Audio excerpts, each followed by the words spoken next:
আসসালামু আলাইকুম দর্শক, আজকে আমি কাঁচা আমের টক মিষ্টি একটা আমসত্ত্ব তৈরি করব। রোদে দেওয়ার কোনো ঝামেলা নাই। এই আমসত্ত্বটি আপনারা বাসায় খুব সহজেই তৈরি করতে পারেন এবং সংরক্ষণ করতে পারেন পুরো বছর জুড়ে। আমার রেসিপিগুলো যদি আপনাদের পছন্দ হয়ে থাকে তাহলে চ্যানেলটি সাবস্ক্রাইব অনুরোধ রইল। এতে করে প্রতিটা নতুন ভিডিওর নোটিফিকেশন চলে যাবে আপনার কাছে। তো চলুন রেসিপিটি শুরু করি। প্রথমে আমি টাটকা কাঁচা আম নিয়ে নিচ্ছি 1 কেজি পরিমাণ। আমি 1 কেজি পরিমাণ তৈরি করছি, আপনারা চাইলে আরও বাড়িয়ে অথবা কমিয়েও তৈরি করতে পারেন। আমের যে আঠিগুলো সেগুলো এখনও পুরোপুরি শক্ত হয়নি। প্রতিটি আম আমি ছিলে নিয়েছি এবং বড় বড় টুকরা করে নিচ্ছি। এই আমগুলো সেদ্ধ হতে খুব বেশি সময় লাগে না, এজন্য বড় করে টুকরা করলেও সমস্যা নেই। সবগুলো আম টুকরা করে নিয়েছি, এখন পানি দিয়ে ধুয়ে তুলে নিচ্ছি। এরপর পর্যাপ্ত পানি দিয়ে আমি সেদ্ধ করে নিচ্ছি। আমটা 8 থেকে 10 মিনিট সেদ্ধ করলেই পুরোপুরি গলে যাবে, তবে কারোর 2-1 মিনিট কম বা বেশি লাগতে পারে। সেদ্ধ করা হয়ে গেলে এই আমটা আমি এখন ছেঁকে নেব। যে কোনো ছাঁকনি আপনারা ব্যবহার করতে পারেন, প্লাস্টিক অথবা স্টিল। আমি এইরকম একটা বড় ছাঁকনির উপরে সেদ্ধ করা আমটা নিয়ে নিচ্ছি। এখন একটা চামচ দিয়ে চেপে চেপে এইরকম আমের যে পিউরি সেটা বের করে নিচ্ছি। বড় ছাঁকনিতে নিলে সবটা আম একবারে ছেঁকে নেওয়া হয়ে যায়, সেক্ষেত্রে সময় কম লাগে। খুব দ্রুতই কিন্তু আমের যে পিউরিটা আছে সেটা নিচে পড়ে যাচ্ছে। লক্ষ্য করুন কতটা স্মুথ হয়ে তৈরি হচ্ছে।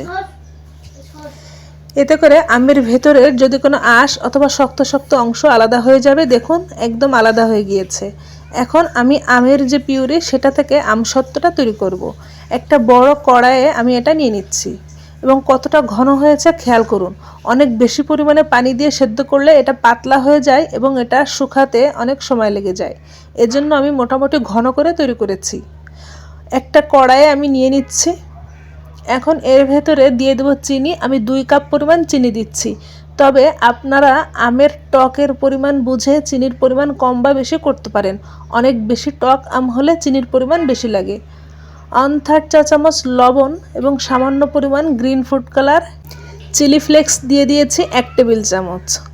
যেহেতু কাঁচা আমের আমসত্ত্ব এজন্য ফুড কালারটা দিচ্ছি, এতে করে সবুজ খুব সুন্দর একটা কালার আসবে। তবে আপনারা কালারটা ছাড়াও কিন্তু আমসত্ত্বটা তৈরি করতে পারেন, স্বাদের কোনো তারতম্য হবে না। একসাথে মিশিয়ে নিচ্ছি। এখনও আমি এটা চুলায় দিইনি, তবে চিনি থেকে যেহেতু পানি ছাড়ার ফলে এটা কিছুটা পাতলা হয়ে যাবে, এজন্য আমি চুলায় দিয়ে 5 থেকে 7 মিনিট জাল করে নেব। এর বেশি জাল করার প্রয়োজন নেই। চিনির পানি পানি ভাবটা একটু শুকিয়ে গেলে কিছুটা ঘন হয়ে যাবে। এরপর চুলাটা নিভিয়ে দিচ্ছি। এখন আমি এটা একটা বড় স্টিলের প্লেটে নিয়ে নিচ্ছি। যেহেতু আমি পরিমাণে একটু বেশি তৈরি করেছি, আমি 2 থেকে 3টা প্লেটে এটা ঢেলে নেব।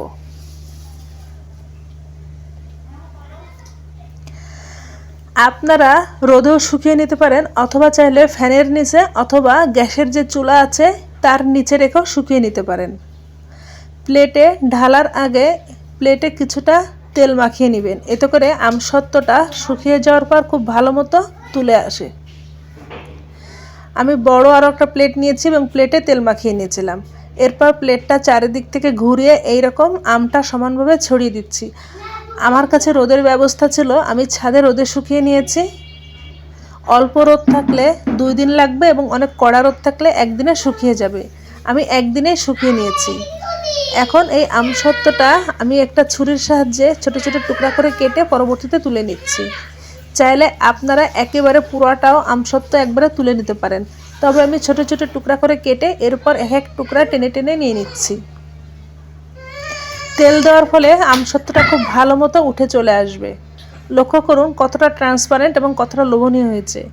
রেসিপিটি ভালো লাগলে আপনারা বাসায় অবশ্যই ট্রাই করবেন, আর অবশ্যই বেশি পরিমাণে তৈরি করবেন। এতে করে পুরো বছর জুড়ে এটা সংরক্ষণ করতে পারবেন। আর মাঝে মাঝে বের করে রোদে দিতে হবে, তাহলে আমসত্ত্বটা পুরোপুরি ভালো থাকবে।